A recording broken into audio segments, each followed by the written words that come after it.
Hello friends, हम लोग जा रहे हैं टहलने शाम के टाइम। आप देख सकते हो कि कैसा मौसम हो रखा है। ये है हमारी बड़ी सिस्टर, ये है इनकी छोटी डॉटर। साइड में यहाँ पे मतलब एनी टाइम गाड़ियाँ वगैरह चलती रहती हैं।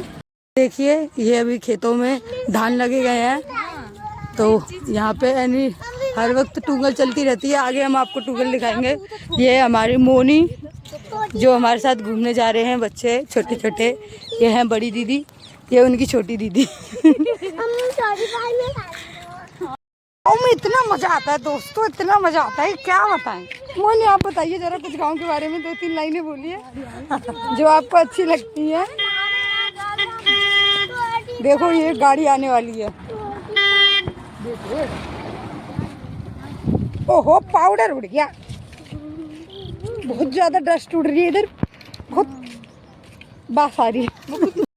दोस्तों शाम होने वाली है, इतना मजा आ रहा है घूमते हुए कि जिंदगी में कभी आनंद नहीं आया। जिंदगी झंड हो रखी है फिर भी घमंड है, पता नहीं किस बात का घमंड है जो कमी नहीं हो रहा। हर चीज क्या कह रहा, सब चीज दिखाएंगे हम तुम्हें। हमारे घर है डीजे की दुकान है, हमारे घर है कपड़न की दुकान है, हमारे घर है एक नाई है और एक गंजा भी है। उस गंजे को दिखाएंगे हम आपको। मंदिर भी है यहाँ पे शिव जी का, पीपल का पेड़ भी है। आपने देखा तो नहीं होगा कभी, आपने कभी पीपल का पेड़ तो देखा नहीं होगा। हमारा प्लॉट, और ये हमारा प्लॉट है, देखिए ये रहा, इसके अंदर भूस भरा हुआ है। ये है गुड़ुआ, इसका नाम है गुड़ुआ। बंद कर रहा है। हेलो दोस्तों, तो हमें अपनी छत पे, क्योंकि अभी थोड़ी सी लाइट चली गई है घर पे, नीचे अंधेरा हो रखा है तो बहुत गर्मी हो रखी है, तो हम छत पे आ गए थे हवा खाने। छत पे थोड़ी ठंडक है, हवा चल रही है, ठंडा मौसम है। मतलब धूप निकल रही थी लेकिन वो चली गई है अभी। और वेदर आप देख सकते हो कितना बढ़िया हो रहा है। और गांव में तो कभी भी देख लो अच्छा ही लगता है, लेकिन दोपहर में तो बहुत ज़्यादा गर्मी रहती है। इतनी गर्मी होती है कि कोई हद ना है, बहुत गर्मी होती है दोपहर में तो। और जाके घर पंखा होंगे तो वो तो बेचारा मर लेगा। कूलर वाले की तो ठीक हुआ है कि कूलर चल लें, कोई ना वो सहनू कर लेंगे, लेकिन जिनके घर पंखा होता है, जो गरीब होते हैं बेचारे, वो तो बहुत वो परेशान रहते हैं। तो हम आपको दिखाते हैं, हमारे पापा नीचे सब्जी काट रहे हैं, हम आपको अपना घर दिखाते हैं। चलो चलो हम नीचे चलते हैं, हम आपको दिखाएंगे अपना घर।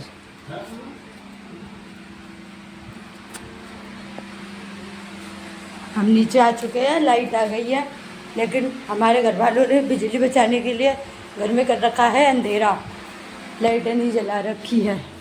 हम लाइट ऑन करेंगे, लाइट ऑन हो गई है हमारे घर की। ये अंदर भी हमारे घर वालों ने अंधेरा कर रखा है, हम अंदर की भी लाइट ऑन करेंगे। हम अब आपको दिखाते हैं हमारे पापा जी बैठे हैं, हमारे पापा जो चाय पी रहे हैं शाम की। ये काट रहे हैं कटहल। दिल्ली में तो कोई काट नहीं पाता होगा, आपको तो कटहल काटना आता नहीं होगा, हमारे पापा काट रहे हैं। ये हमारा घर है छोटा सा, ये हमारी भाभी का रूम है, जो हमारी भाभी बहुत साफ़ सफाई रखती है अपने कमरे में। उनका कमरा बिल्कुल गंदा नहीं मिल सकता। देखिए ये हमारी भाभी की शादी में कूलर मिला था। ये देखिए आप लोग, ये है हमारा घर।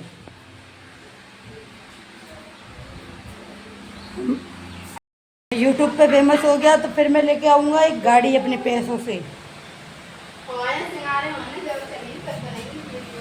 कहाँ पे? आपके गांव चलेंगे हम भाभी। हाँ अक्टूबर या नवंबर में चलेंगे। सिंगाड़े तुम्हारे ना होंगी सिंगाड़े की बेल, चलेंगे तो। दोस्तों मेरे पापा मेरा मजाक बना रहे हैं, यूँ कह रहे हैं कि तू एक टूटी साइकिल खरीद ला, गाड़ी तो तब खरीद के लाएगी। इतनी बेइज्जती। आप लोग मेरे जल्दी जल्दी से सब्सक्राइबर बढ़वाओ। और इनको दिखाओ कि मैं टूटी साइकिल का प्लेन खरीद सकता हूँ, आलू प्लेन। फिर बताऊँगा मैं लड़कियाँ कुछ क्या नहीं कर सकती, लड़कियाँ सब कुछ कर सकती हैं। तो हम फिर से छत पे आ गए हैं। नीचे पापा चिल्लाने लग गए थे मेरे पे बहुत बुरी तरह से। पापा मेरे पे नीचे चिल्ला रहे थे। ये है हमारी खटिया जो कि हमने बिछा ली है। अब हम बैठ गए अपनी खटिया पे। अब हम क्या बताएं, गांव में लड़कियां जो रहती है उनकी बहुत परेशानियां होती हैं। ये तो मैं हूँ जिसको फ़ोन मिल रखा है, वरना गांव में 100 में से 80% लड़कियाँ ऐसी होती है जिन पे फ़ोन नहीं होता, 20% लड़कियों पे फ़ोन होता है बस। हम दिल्ली में रहते थे, अब हम गांव में रहने लग गए हैं तो इसलिए मेरे पे फ़ोन है, वरना मेरे पे भी फ़ोन नहीं था पहले। जब मैं 10th क्लास में थी तब मेरे पे भी फ़ोन नहीं था। हर चीज़ वक्त के हिसाब से होती है। अब अगर मैं छुप छुप के वीडियो बनाती हूँ, अगर मेरे घर पे पता चल गया मैं वीडियो बनाती हूँ ना, तो मेरा फ़ोन छीन लिया जाएगा मेरे से। तो आप ऐसा करिए, मुझको जल्दी से जल्दी फेमस कर दीजिए कि जब तक मेरे घर पे पता भी चले तब तक मैं किसी काबिल हो जाऊँ और मैं कुछ कह सकूँ उन लोगों से। इतना स्ट्रगल है लाइफ में कि बहुत स्टडी करनी है, घर पे काम करना है, बाहर भी काम करना है, फिर गांव वाले के ताने सुनो कुछ ना बन पाओ तो। इसलिए पहले कुछ बनो, उसके बाद बताओ कि हम ये हैं। पहले बताने में कोई फ़ायदा नहीं होता, पहले से डंडोरा पीट दो उस चीज़ का, कुछ नहीं। मुझे भरोसा है 2 जनों पे, एक तो मेरा भगवान और दूसरे आप लोग साथ दोगे तो हर चीज़ हो सकती है। भगवान और इंसान जब तक साथ है तब तक सब संभव है, और जब भगवान ने और इंसान ने साथ छोड़ दिया तो फिर कुछ नहीं हो सकता। हम अकेले तो कभी भी ज़िंदगी में कुछ कर ही नहीं सकते। या तो हमें लाइफ में एक गार्ड की मतलब एक टीचर की ज़रूरत होती है, या फिर एक दोस्त की ज़रूरत होती है, क्योंकि टीचर दोस्त दोनों ही इतने इम्पोर्टेंट होते हैं कि बहुत। पेरेंट्स होते हैं हमारे, वो हमें गाइड करते हैं, हमें बताते हैं, अच्छी अच्छी चीज़ें बताते हैं कि क्या हमारी लाइफ में ज़रूरी है। माँ बाप बच्चे को जन्म देते हैं, लेकिन उनको शिक्षा उनके टीचर्स से मिलते हैं। क्यों? स्कूल में जाते हैं, टीचर समझाते हैं कि बड़ों से कैसे बात करनी है, ज़िंदगी में क्या बनना है, इन फ्यूचर में हमें क्या करना है, हर चीज़ हमारे टीचर हमें समझाते हैं। हम इतना मतलब 12 साल की जो हमारी जर्नी होती है वो हम स्कूल में स्पेंड करते हैं, स्कूल में बिताते हैं, टीचरों से पूछते हैं। स्कूल लाइफ एक ऐसी लाइफ होती है कि हमें हमारे यहाँ प्रेशर बिल्कुल नहीं होता। 9th क्लास तक तो हम इतने फ्री होते हैं कि हमें कोई टेंशन ही नहीं होती कि ज़िंदगी में हमें करना क्या है, क्या नहीं करना। मैं आपको अपनी स्टोरी बताती हूँ। मैं जब स्कूल जाती थी तो मुझे बिल्कुल कुछ भी टेंशन नहीं रहती थी कि क्या करना है क्या नहीं करना। कोई मतलब ही नहीं था दुनियादारी से, दुनियादारी ऐसी तैसी कराए अपनी, कोई मतलब नहीं था बिल्कुल भी। ना घर वालों से, घर की भी टेंशन नहीं थी बिल्कुल, क्योंकि कोई समझ ही नहीं थी। बच्चा दिमाग था हमारा, कोई मतलब ही नहीं था किसी चीज़ से। एकदम मस्त रहते थे, स्कूल जाते थे यार दोस्तों के साथ। लेट हो गए, प्रेयर में खड़े हो गए, मुर्गा बन गए हैं, और पनिशमेंट मिली फिर हमें, फिर वो पूरी करी, फिर क्लास में गए। जाते ही बैठे, पहला पीरियड हुआ नहीं कि लंच का डब्बा खोल के दोपहर ठूस खाना खाने लग गए। स्कूल में करने क्या जाते थे, खेलने और खाने, बस। पढ़ाई से तो हमें 9th तक कोई मतलब ही नहीं था। जब 10th में आए, बोर्ड्स के एग्ज़ाम आए, तब थोड़ा यहाँ प्रेशर पड़ा कि पास होना है। फर्स्ट टाइम फेल हो गए थे, फिर सेकंड टाइम में सोचा कि अब नहीं फेल होना, क्योंकि फर्स्ट टाइम में इतना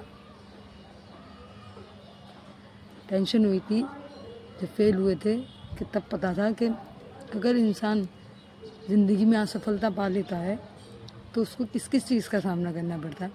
अपने जो होते हैं ना फैमिली वाले, वो तक इतना जलील करते हैं कि बच्चा समझ ही नहीं पाता कि वो क्या। जब डिप्रेशन में इंसान चला जाता है ना तो उसको समझ नहीं आता कि वो कर क्या रहा है।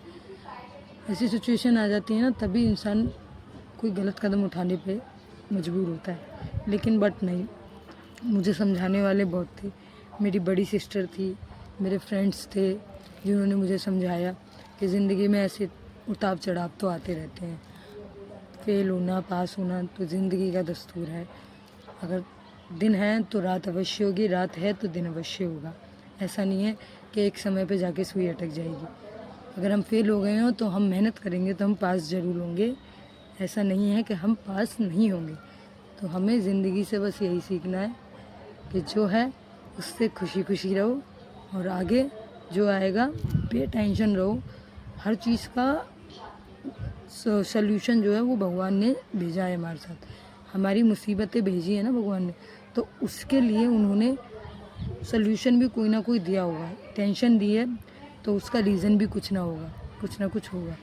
हम कोई गलत काम करते हैं तो उसके पीछे जो हमारा मोटिव होता है वो नेगेटिव होता है या पॉजिटिव होता है वो हमें पता होता है।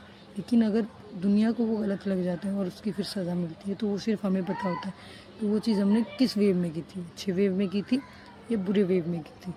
तो इसलिए मैं तो इतना कहूँगी कि अपनी ज़िंदगी को अपने तरीके से जियो, अपने असूलों से जियो, ना कि दुनिया के उससे। तुम कहीं गिरोगे तो दुनिया तुम्हें उठाने कभी नहीं आएगी, वो चाहेगी तुम गिरे हो तो तुम गिरे ही रहो। तो इसलिए अपने आप को आगे बढ़ाओ। खास करके लड़कियां जो सोचती हैं कि कुछ नहीं कर सकती, लड़कियां चाहें तो सब कुछ कर सकती है, क्योंकि भगवान ने सबसे ज़्यादा मजबूत किसी को बनाया है तो वो औरत है। जब औरत अपने शरीर में से बच्चा पैदा कर सकती है तो वो कुछ भी कर सकती है। मतलब बॉडी में से दूसरी बॉडी को निकालना किसी के बस में नहीं होता। ये शक्ति सिर्फ भगवान ने औरतों को दी है। बस औरत 3-4 का कैरेक्टर निभाती है अपनी ज़िंदगी में। पहला माँ का, दूसरा बहन का, तीसरा बीवी का, चौथा बहू का, फिर दादी का, फिर नानी का। औरत के लिए उसकी ज़िंदगी एक किताब की तरह है कि जितने पल्ले पलटोगे हर पन्ने पे अलग चीज़ होती है। पता ही नहीं होता कि क्या होने वाला है क्या नहीं। औरत कुछ सही कर ले, अगर औरत ज़्यादा ऊपर जा रही है तो हवा में उड़ रही है, ये कर रही है वो कर रही है। औरत नीचे गिर गई है तो कुछ करना नहीं आता, गंवार है, औरतों का दिमाग घुटनों में होता है। ऐसे ऐसे कमेंट्स पास करते हैं लड़के, बट उन्हें ये चीज़ नहीं पता कि जो चीज़ औरतें कर सकती हैं वो आदमी कभी नहीं कर सकते, कभी भी। मैं ये नहीं कह रही कि आदमी गलत होते हैं, आदमियों पे हमसे ज़्यादा प्रेशर होता है, बट हम लड़कियां हैं, हमें पता है कि हमें दुनिया की सुननी होती है, घर वालों की सुननी होती है और ख़ुद की ज़िंदगी औरों के तरीके से जीनी होती है। तो मैं बस इतना कहूँगी कि अपनी ज़िंदगी अपने दम पे जियो, ना कि दूसरों के दम पे। जब हम दूसरों के दम पे कुछ करते हैं ना तो ज़िंदगी जन्नत बन जाती है, और जब खुद के दम पे करते हैं तो ज़िंदगी स्वर्ग बन जाती है। तो अपने लिए सोचो, अपने घर वालों के लिए सोचो। ज़िंदगी तुम्हें जीनी है, किस तरीके से जीनी है ये तुम पर निर्भर करता है। तो इसलिए राम राम।